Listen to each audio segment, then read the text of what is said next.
नमस्कार। आज फिर मैं आपके लिए एमपी बोर्ड कक्षा 9वीं 10वीं 11वीं 12वीं हिंदी में हिंदी साहित्य के अंतर्गत एक महत्वपूर्ण प्रश्न लेकर आए हैं जो परीक्षा में अक्सर पूछा जाता है। तो प्रश्न देखो कुछ इस प्रकार से है कि सूफी अथवा प्रेम मार्गी शाखा की 4 विशेषताएं बताते हुए 4 प्रमुख कवि और उनकी एक एक रचना लिखिए। तो सबसे पहले आप क्या करेंगे, काले पेन से उत्तर लिखेंगे। मैंने लाल से लिखे लेकिन आप हमेशा काले से ही लिखें और उसके आंसर नीले पेन से। तो सूफी अथवा प्रेम मार्गी शाखा की 4 विशेषताएं इस प्रकार हैं। पहली बिंदु यानी हेडिंग है हिंदू मुस्लिम एकता पर बल। तो इसमें लिखेंगे कि सूफी कवियों के अनुसार हिंदू मुस्लिम को मतभेद से दूर रहना चाहिए, वे एकता पर विशेष बल देते हैं।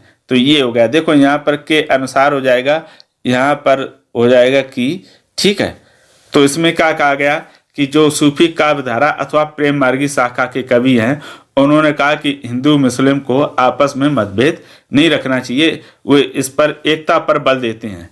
और इसीलिए देखो इस धारा का नाम क्या, प्रेम मार्गी, यानी इस धारा के जो कवि हैं वो प्रेम के मार्ग को महत्वपूर्ण मानते हैं। कहते हैं कुछ भी काम करना तो प्रेम के मार्ग से हमें चलना चाहिए, इसीलिए वो हिंदू मुस्लिम की एकता पर बल देते हैं। फिर आपका आता है बिंदु नंबर दूसरा।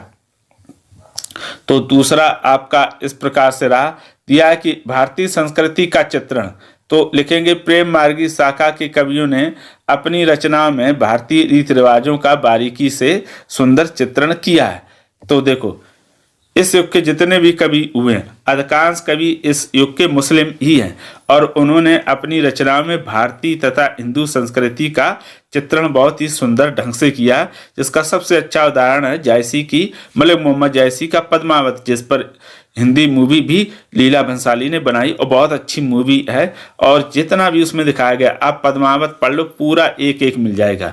तो अब आता है बिंदु नंबर तीसरा।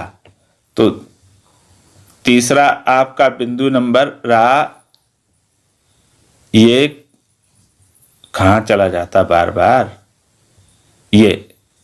तो बिंदु तीसरे में क्या दिया, अलौकिक प्रेम की अभिव्यक्ति। तो इसमें लिखोगे इस धारा के कवियों ने लौकिक प्रेम के माध्यम से अलौकिक प्रेम को प्रस्तुत किया है। देखो अब तो पहले तो ये समझ लो लौकिक क्या होता है और अलौकिक क्या होता है। लौकिक देखो होता है संसार में जो भी दिख रहा है आपको आपके सामने वो सब लौकिक कहलाता है, और अलौकिक क्या कहलाता है, जो संसार से परे होता है, यानी संसार में आपको दिखाई नहीं देता, उसे कहते हैं अलौकिक। या ये मान लो स्वर्ग और नर्क मान सकते हो आप, ठीक है। तो इस धारा के कवियों ने क्या किया, लौकिक प्रेम के माध्यम से अलौकिक प्रेम को क्या किया है, प्रस्तुत किया। या फिर ये कहें कि लौकिक में वो स्वयं आते हैं, अलौकिक में उनका कौन आता है, ईश्वर आता है।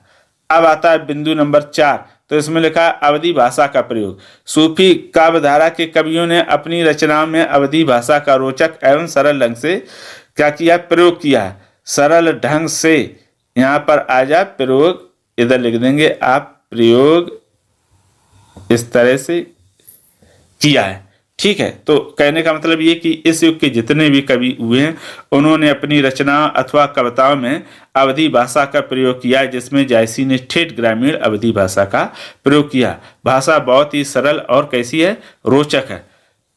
अब उसके बाद फिर आता है आपका 4 हो गए आपकी विशेषताएं। अब आता है कवि और उनकी एक एक रचनाएं। तो देखो इसमें हेडिंग ऐसे डाल कर, सूफी अथवा प्रेम मार्गी शाखा के प्रमुख कवि एवं उनकी रचनाएं इस प्रकार है। तो पहला मलिक मोहम्मद जायसी, उनकी रचना पद्मावत अखरावट। दूसरा कुतुबुन, उनकी रचना है मृगावती। फिर मंजन की मधुमालती, उस्मान चित्रावली, शेख नबी ज्ञानदीप।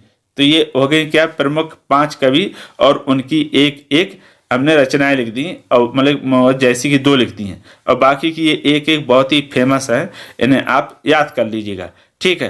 तो ये हो गया आपका प्रेम मार्गी अथवा सूफी काव्यधारा की विशेषताएं, कवि और उनकी एक एक रचनाएं। अगर उसके बाद भी किसी प्रकार का कोई डाउट हो तो हमें कमेंट करके अवश्य बताइएगा, और ये भी बताइएगा कि ये जो प्रश्न उत्तर हैं आपको कैसे लगे।